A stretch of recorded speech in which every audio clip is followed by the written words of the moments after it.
watching you.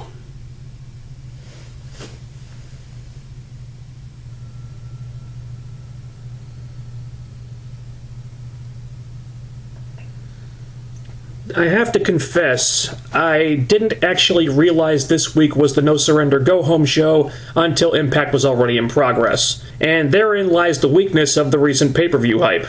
Not to say that this was a bad show. As a matter of fact, nitpicks aside, I thought Impact this week was a pretty damn good show. It was not, however, a good go-home show in a lot of respects. And I've been saying this for weeks now, but there's been so much focus on the Aces and Eights storyline and the Bound for Glory series that everything else has taken a back seat. And that really starts to hurt you when it comes time to hype your pay-per-views and suddenly you realize that you haven't really spent much time on anything else. The result being that you end up with about half your No Surrender card largely thrown together at the last minute with little to no hype, which isn't going to do your buy rates any favors. But, love it or hate it, the writers have decided that the Aces and Eights and the Bound for Glory series are the main selling points right now. That's what got the lion's share of the focus, and at least it was time well spent. After all the attention it got, the Bound for Glory series in particular looks very important. A huge improvement over last year. Yet we had the final two tournament matches before the semifinals, and both had a really big match feel to them because they'd gotten over that there was a lot at stake here. Especially with Samoa Joe versus Jeff Hardy, I felt like I was watching a pay-per-view match. And if you're going to give away something like that on free TV, you do really need to get that feeling across. So that was a great thing. I thought the match was strong, if kind of slow-paced, with Joe being very patient and methodical, and Hardy having to go outside the box and winning with a submission of all things. A lot of you probably don't like the idea of the Samoan submission machine tapping out to anyone. I don't like it either. It just feels wrong somehow, but at least it was going somewhere. Hardy attacks the injured arm and Joe can't fight through it this time, so they advance two stories here, with Hardy getting into the Final Four and setting up Joe's eventual feud with Magnus, both with the selling of the arm and Magnus attacking Joe afterward and blaming him for the demise of the Joe Daddies. So they hype No Surrender, they hype what will presumably be a Bound for Glory feud. The match was good, they didn't rush through any of this, they devoted like 20 minutes to it. Really strong opening segment in my opinion. Thank you for your irrelevant opinion. Tara versus Tessmacher has been booked for No Surrender. Gail Kim has a problem with this because she's a heel, so we get Tara versus Gail tonight.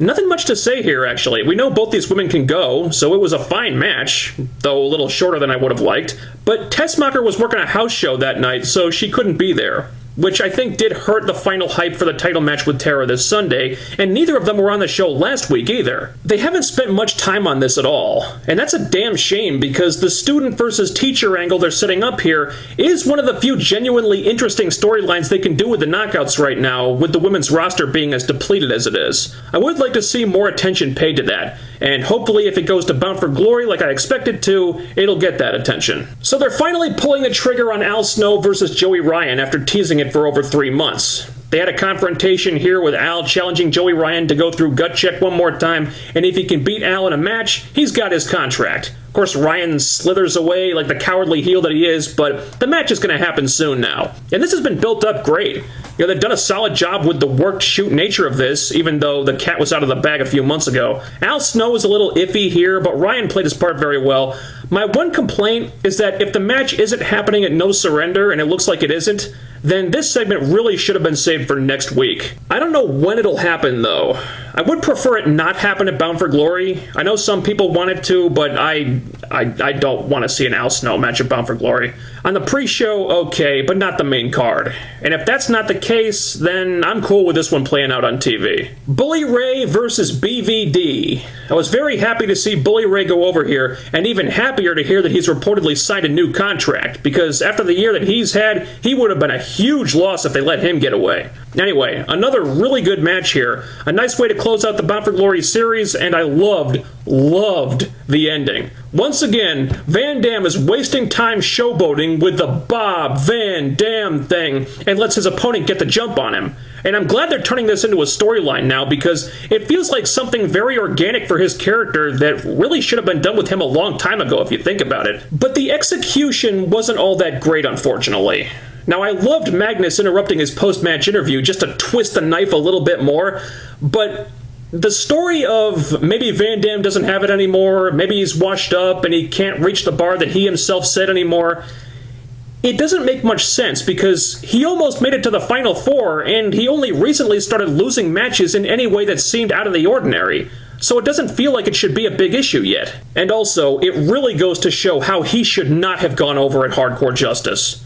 Not at all. If Magnus had pinned Van Dam in that match, his comments here would have had a lot more weight to them. And for the record, Magnus absolutely needs to go over Van Dam at No Surrender. There's no room for debate on this one. That needs to happen. Yes! Turns out the Aces and Eights member who jumped Austin Aries from behind last week was just another henchman trying to get patched in or whatever it is. So that was a red herring. But somehow they managed to capture this guy, off screen mind you, and have apparently been keeping him tied up backstage all week. I know, just roll with it. So Hogan gives Aries free rein to work this guy over for information. And it was really funny how they did this too, because they were almost dipping into hostile territory for a second there. Aries was about to go torture porn on this guy, but just when it's getting interesting, Hogan comes in to steal the spotlight from Aries again, because for some reason he thinks that his weak-ass, worked old man punches will be a more effective way of convincing this guy to talk than Aries ripping his teeth out with pliers. Oh, what a bunch of bull. Damn it, Hogan! For God's sake, this does not concern you!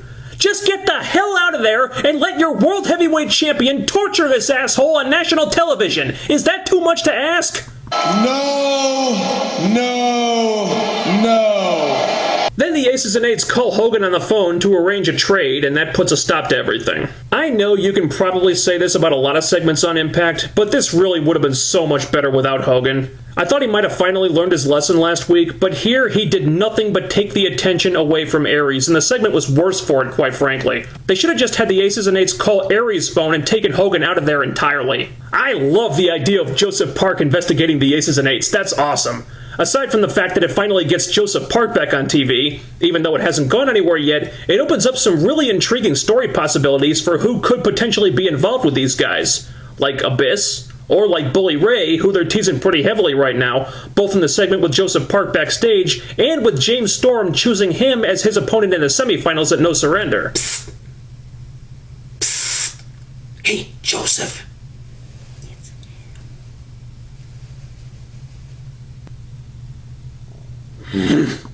And that was another great segment.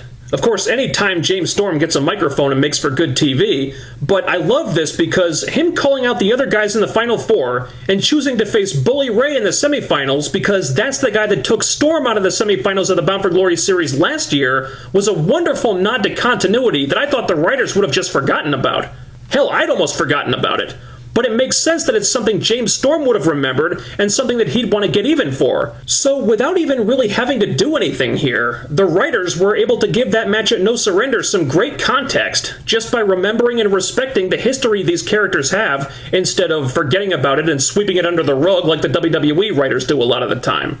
Well done on that one, TNA. Now, by far the weakest part of this show, and easily the biggest waste of time, was the selection of the tag team title challengers. They go through this whole process of choosing between 4 contenders. They normally do this on Open Fight Night, but they changed it up here for some reason. And I call this a waste of time because one look at this shows just what a sorry state the tag team division is in right now.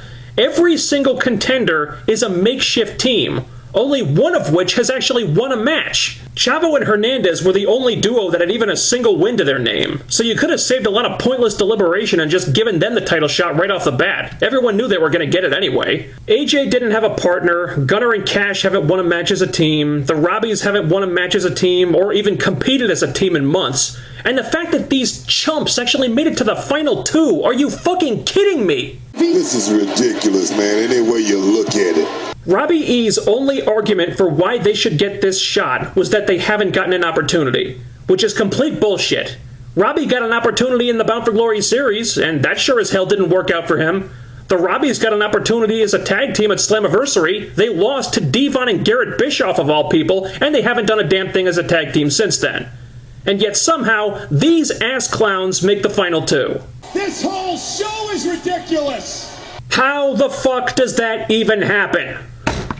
At least all the other teams had some kind of tag team credentials. AJ, okay, he didn't have a partner. But even Gunner and Cash had more of an argument than these jobbers. At least they've been active as a tag team recently. I will not participate in this charade this evening. Ultimately, Chavo and Hernandez do get the shot at the World Tag Team Champions of the World, and this would serve as our main event match. Admittedly, Hernandez is still pretty sloppy and, quite frankly, dangerous in the ring, but I do find him more tolerable when Chavo's in there with him. And I'll say this. The match was good, minus a few miscommunications, and the spot with the top rope Hurricane Rana on Hernandez onto Kazarian was really cool. The heels win by nefarious means, then Hogan comes out and books a Slammiversary rematch of Kaz and Daniels versus AJ Styles and Kurt Angle for No Surrender. Hell yeah! That match stole the show at Slammiversary, and I couldn't have been the only one who cracked up that AJ and Angle jumped ahead of the Robbies in line, presumably on that basis alone. Yes! Yes! Yes! Yes! Yes! I'm not complaining about that whatsoever. The only issue here is that there was no real build-up to this and no real basis for it other than it obviously being an infinitely better option than putting the Robbies in there. I expect the heels will retain on Sunday and then set up a triple threat with Tex-Mex and Bound for Glory. I got no problem with that. Final segment of the night. Austin Aries drags the Aces and Eights dude out to the ring to make a trade because if he gives this one up, he'll get a fight with the guy who tried to break his arm on Sunday. So the Armbreaker shows up. That's what they're calling him now. They brawl for a minute, and this part was really good just because of the way Aries was taking it to this guy. He really sold how pissed off he was, and even if it didn't get a huge reaction, I felt it was effective for what it had to do, namely setting up a fight between Aries and a man who I assume will be the artist formerly known as Festus, but who the hell really knows at this point? You do, because you're his leader.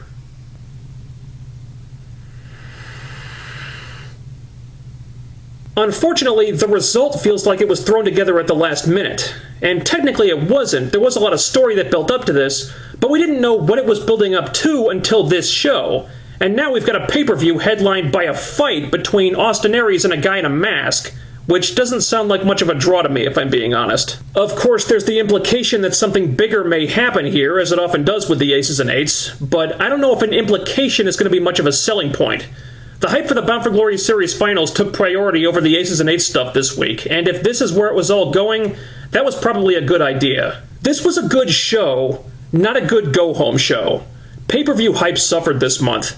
Most of the No Surrender card wasn't announced until this week, so it kind of just feels slapped together. The Joey Ryan stuff could have been saved for next week, and the tag team selection process should have been scrapped altogether, so they could have had time to do something to hype the X Division title match on Sunday.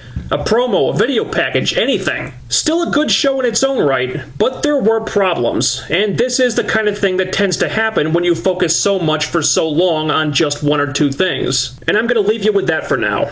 Enjoy No Surrender. Oh, and one more thing. I'm very sorry about the ridiculous way last week's video ended. I know a lot of you must have been really upset to see me accused like that, and you're not the only ones, believe me, it really pissed me off too. I mean, seriously, man, what the hell is this bullshit all about anyway? How dare you even speak to me?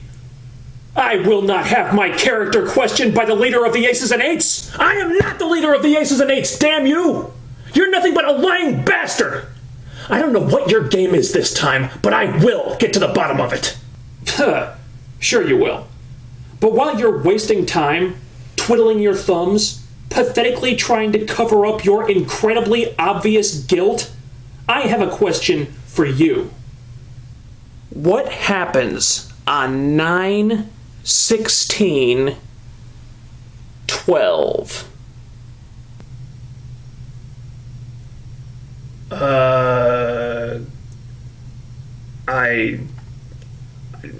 I don't know.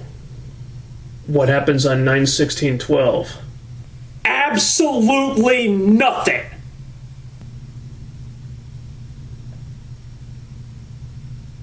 Are you sure? Because I think there's a pay-per-view that happens... Nothing!